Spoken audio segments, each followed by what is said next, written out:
অবিবাহিত কারা আছো? হাত তোলো তো। অবিবাহিত কারা আছো?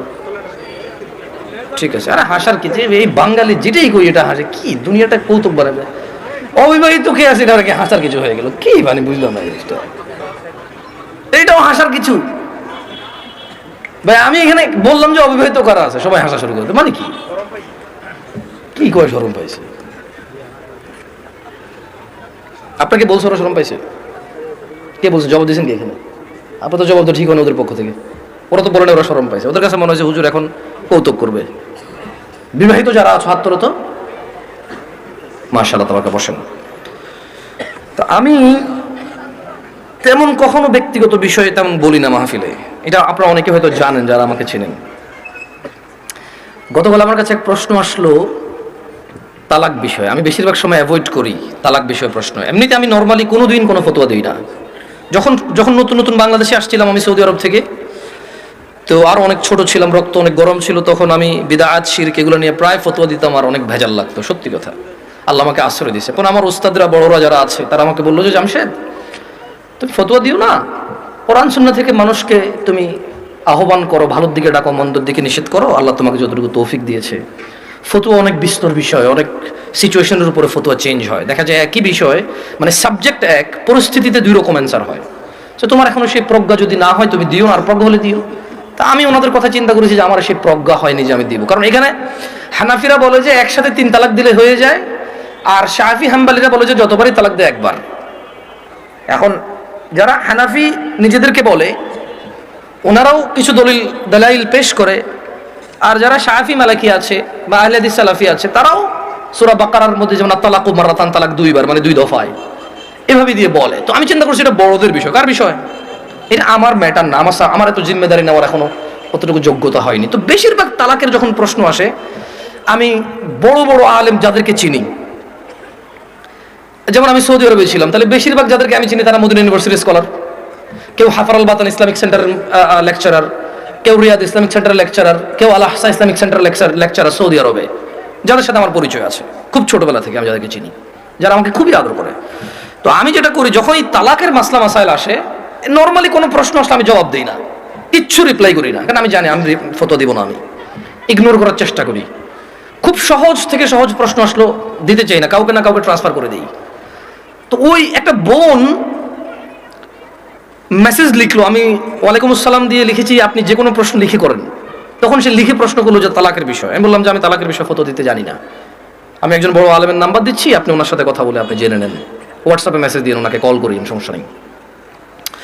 এখন উনি আমাকে একটা ভয়েস মেসেজ পাঠালো যে ওনার হাজব্যান্ড ওনাকে তালাক দিয়েছে 3 বার। এখন উনি নানা হুজুরের কাছে গিয়েছে যে উনি এখন এই স্বামীর ঘর করতে পারবে কিনা, ওনার স্বামী অনুতপ্ত, উনিও অনুতপ্ত। আমার বোনরা শুনছে তো না? আমার বোনরা শুনছে তো? বিবাহিত ভাইরা শুনছেন তো? তোমরা অবিবাহিতরা শুনছো তো? আমি তোমাদেরকে আজকে এমন এক গল্প শোনাচ্ছি গতকালের, যেটা তোমার সারা জীবনের শিক্ষণীয় হতে পারে। আর আজকের দিনে আমি বিলিভ করি, যদি আমি এরপর আর একটা বক্তব্য না দিই, একটা হাদিস, একটা আয়াত না বলে, যদি ওয়া আখিরু দাওয়ানা আলহামদুলিল্লাহি রাব্বিল আলামিন বলে চলে যাই, আমার এখানে আসা সার্থক। যদি তোমরা বুঝতে পারো আমার কথা, তোমরা মনোযোগ দিয়ে শোনো। তো বললো যে আমি বেশ কিছু হুজুরের কাছে যতটুকু আমি আমাকে বলেছে যে আমি আহমদুল্লাহ হুজুরকে মেসেজ করেছি, উনি রিপ্লাই করেনি, আমি আজহারি হুজুরকে মেসেজ করেছি, রিপ্লাই করেনি, আমি আব্দুর রাজ্জাক বিন ইউসুফ হুজুরকে মেসেজ করেছি, উনি রিপ্লাই করেনি, আমি কুয়াকাটা হুজুরকে মেসেজ করেছি, রিপ্লাই করেনি, আপনি জামশেদ মজুমদারের ফেসবুকে মেসেজ করেছি, রিপ্লাই করেননি, এর মধ্যে কেউ রিপ্লাই দেয়নি। আপনি আমাকে ওয়ালাইকুম আসসালাম রিপ্লাই দিয়েছেন হোয়াটসঅ্যাপে মেসেজ দেওয়াতে। আমাকে একজন হুজুর বলল আমি আমার স্বামীর সাথে থাকতে পারবো একটা হারাম কাজের মাধ্যমে। কি কাজের মাধ্যমে? হারাম কাজের মাধ্যমে। আমি চিন্তা করলাম, হুজুর যদি বলে হারাম কাজের মাধ্যমে থাকতে পারে, তাহলে হুজুর নিজে তো এটাকে হারাম বলছে, জিনিসটা কি? তখন আমি বোনকে আর সাহস করে কিছু না বলে আমি শেখ মুস্তাফিজুর রহমান বিন আব্দুল আজিজ আল মাদানী হাফিজাহুল্লাহ, উনি সৌদি আরবে হাফার আল বাতান ইসলামিক সেন্টারে ছিল, খুব আদর করে আমাকে। আমি বললাম যে আমি একজন বড় আলেমের নাম্বার দিচ্ছি, আপনি ওনাকে কল দিয়ে আপনার মাসলাটা জেনে নেন, আমাকে আপনার পুরো কথা খুলে বলার দরকার নাই, আপনি ওনার সাথে ডিসকাস করেন। ঠিক 2 ঘন্টা বা 3 ঘন্টা পর উনি আমাকে মেসেজ দিল যে হুজুর আমি তো আপনার সাথে কথা বলতে চাই। আমি বললাম যে আমি আপনার সাথে কথা বলবো না, আমি আপনাকে যার নাম্বার দিয়েছি, যদি ওনার কথায় আপনার কিছু বুঝে না আসে তাহলে আমার কথা আপনার বুঝে আসবে না। বলে যে না হুজুর, ওনার সাথে আমার স্বামী কথা বলেছে, তবে আমার স্বামী একটা বিষয় গোপন করে কথা বলেছে, গোপন করে কথা বলার পরেও হুজুর বলেছে যে তালাক হয়ে গেছে। কিন্তু এখন আমার স্বামী হাফেজে কোরআন, আলেম পাস, আমার স্বামী বলছে তালাক হয় নাই।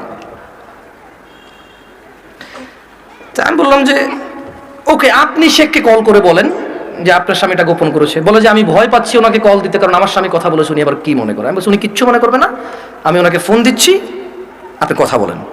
ভদ্রমহিলা কথা বলবে না। তখন জোহরের টাইমের সময় হয়েছে, আমি ফোন দিলাম এবার, মানে আমার একটু মেজাজ খারাপ হয়েছে। কি খারাপ হয়েছে? মেজাজ খারাপ হয়েছে। ওই ভদ্রমহিলা আমাকে বারবার বলতে চেষ্টা করতেছে যে আমার একটা বাচ্চা আছে, যদি এখন আমরা স্বামী স্ত্রী আলাদা হয়ে যাই আমার বাচ্চাটার কি হবে, কনসার্ন কোথায়? বাচ্চা। আমি কল করলাম, কল করে বললাম আপনি তালাক হয়েছেন বা হন নাই, আমি কি এরকম কিছু বলছি? বলেছেন না। আমি বললাম ধরে নেন আপনার স্বামী আপনাকে তালাক না দিয়ে যদি গলায় একটা কোপ দিত, আপনার গলাটা কাটতো কিনা? বলে যে কাটতো। আমি বললাম তালাক দিল, তালাক হবে। এবারে হুঁশে দিছে না বেহুশে দিছে, রাগ করে দিছে না আদর করে দিছে, মজা করে দিছে নাকি দুষ্টামি করে দিছে, এইটা ম্যাটার না। আপনার স্বামী যদি আপনাকে 5 তলা বিল্ডিং থেকে রাগ করে অথবা রাগ না করে হাসি মুখে অথবা দুষ্টামি করে যদি আপনাকে ধাক্কা দিত, আপনি কি পড়তেন 5 তলা থেকে? বলে যে পড়তাম। তাহলে আপনার কেন মনে হচ্ছে না যে আপনার স্বামী আপনাকে রাগের মাথায় তালাক দিলে হবে না?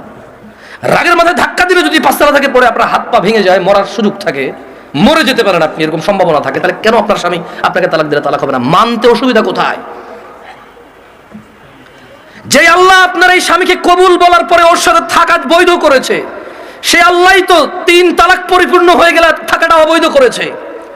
যিনি আপনাকে এর সঙ্গ দেওয়ার জন্য বৈধ করেছে, আপনি মেনেছেন সেটা, উনি যখন অবৈধ করেছে সেটা মানছেন না কেন আপনি? প্রবলেম কোথায় আপনার? আপনার বাচ্চা, যদি আপনার হাজব্যান্ড কালকে অ্যাক্সিডেন্ট হয়ে মারা যায়, মৃত্যুর পর আপনার হাজব্যান্ডকে নিয়ে আসতে পারবেন জীবিত করে? না। যদি আপনি মারা যান কালকে, আপনার এই বাচ্চা কি মাহারা হবে না? হবে। ওকে, আপনার দুইজনই উভয় মারা গেলেন, কোন অ্যাক্সিডেন্টে বচ্চাকে রেখে গেলেন, বউ জামাই গেলেন কোথাও ঘুরতে বা ডাক্তার দেখাইতে, অ্যাক্সিডেন্টে দুজন মারা গেলেন, আপনার এই বাচ্চা থাকবে কিনা? বলে থাকবে। তো তখন আপনাকে কি ফিরেতে পারবে কেউ মৃত্যু থেকে? না। তা আপনি কেন আল্লাহর বিধান মানতে এত অসুবিধা হচ্ছে যদি পরিপূর্ণ তালাক হয় আপনার? আমি বললাম শেখকে কি প্রশ্ন করেছে? বলে যে ও আমাকে বিয়ের পরে, মেয়ের বয়স মাত্র 18 বছর, ওয়াল্লাহ ভাই আমি কথা বলতাম না, আমাকে ভয়েসে বলেছে যে ভাই আমার বয়স মাত্র 18, আমার একটা বাচ্চা আছে, আমার স্বামী খুব বদমেজাজি, আমাকে তালাক দিয়েছে, এখন ও অনুতপ্ত থাকতে চাই। কত বছর বয়স মেয়ের? শুধু 18, একটা বাচ্চার মা। যে বাচ্চা, ওই বাচ্চার বয়স আমাকে বলেছে যে 3 মাস বা 3 বছর, আমার সঠিক মনে নাই, এরকম কিছু বলেছে। আমি বললাম আপনি কি মানে নিজে নিজে পছন্দ করে বিয়ে করেছেন নাকি বাবা মা পছন্দ করে বিয়ে দিয়েছে? বললো যে বাবা মা পছন্দ করে বিয়ে দিয়েছে। আমি বললাম বিয়ের আগে স্বামীকে চিনতেন না? বলে যে না। আমি বললাম আপনার স্বামী নামাজ পড়ে না, ঠিক না? বলে যে হ্যাঁ। আমি বললাম আপনার স্বামী তো নামাজ পড়ে না, ঠিক না? হ্যাঁ।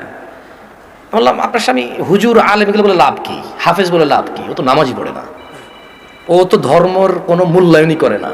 ও আপনাকে তালাক দেয় আবার রাখে, আবার তালাক দেয় আবার রাখে, আবার তালাক দেয় আবার রাখে, এখনো আপনাকে রাখতে রাজি আর আপনি ওর কাছে থাকতে রাজি। তো বললো যে প্রথমে একদিন তালাক দিল, তালাক দেওয়ার পর ওনার স্বামী বিলিভ করে একসাথে 3 তালাক দিলে তালাক হয়ে যায়। ওনার স্বামীর এটা দেখেন, আমি আবার বলি, এটা আমি বলছি না, উনি বলছে যে ওনার স্বামী হাফেজ এবং আলেম পাশ মেবি, বা হাফেজ এটা কনফার্ম আমি।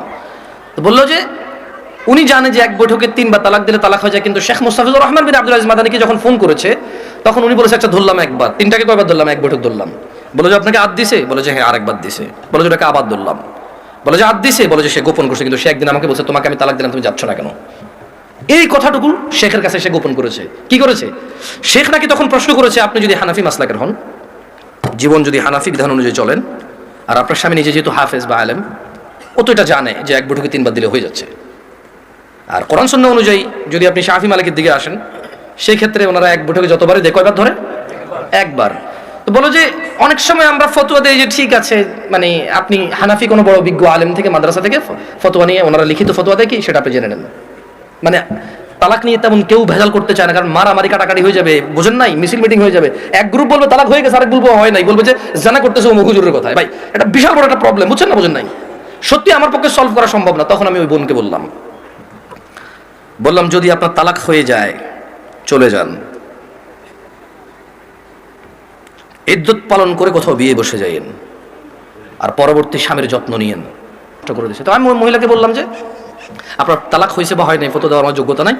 আপনি যদি মনে করেন আপনার স্বামী গোপন করেছে শেখের সাথে, তালাক একবার তালাক দিছে যেটা গোপন করেছে, আপনি ওনার সাথেই কথা বলেন। তো আমি আমার বোনদেরকে বলবো, বোন ও আচ্ছা, আমি ওই ওই ওই মেয়েটাকে এতটুকু বললাম যে ছেলে আপনাকে 3বার তালাক দিল, 3বার, আপনার কাছে কেন মনে হয় ও চতুর্থবার দিবে না? আবার আপনার কাছে কেন মনে হলো যে ও চতুর্থবার দিবে না? আর এই তো আপনি এই স্বামী ছাড়া থাকতে পারবেন না, আপনার একটা বাচ্চা আছে, কেন আপনি স্বামীর সাথে এমন ব্যবহার করলেন যে ও তালাক পর্যন্ত গিয়ে পৌঁছালো? ওর উপায় কি? ওই বেচারার উপায় কি? ধরলামও খারাপ, ওর চেয়ে নিকৃষ্ট পুরুষ আর এই পৃথিবীতে আমি ধরে নিলাম। আপনি যদি ওর সাথে এমন ব্যবহার করেন যে ও তালাক দেওয়া ছাড়া রেখে উপায় নাই, একটা ঘরে আগুন লেগে গেছে, বের হবে না মানুষ বের হবে না? এই দরজা বন্ধ, সেই দরজা বন্ধ, সেই দরজা বন্ধ, জানালা দিয়ে হলো তো মানুষ বের হবে না? তা আপনি এমন এক সংসারের মধ্যে কেরেঙ্গাল লাগাই দিয়েছেন, কিচ্ছা কাহিনী লাগাই দিয়েছেন, এমন এক অশান্তি লাগাই দিয়েছেন, ও আর তালাক ছাড়া বেরোতে পারছে না এখান থেকে। এমন করলেন কেন? এই যে এখন কান্নাকাটি করতেছেন, এমন করলেন কেন? এই যে বলতেছেন আমি এখন ধৈর্য ধরবো, আমি আর মুখে মুখে বলবো না, আমি আর ওর অপছন্দ হয় ওর বাবা মায়ের সাথে খোটাখুটি করলে এখন আর করবো না, আমি আগে কেন ভাবেন নাই? আমি আমার বন্ধুদেরকে বলবো, তোমার স্বামী আছে, ওকে গুরুত্ব দাও।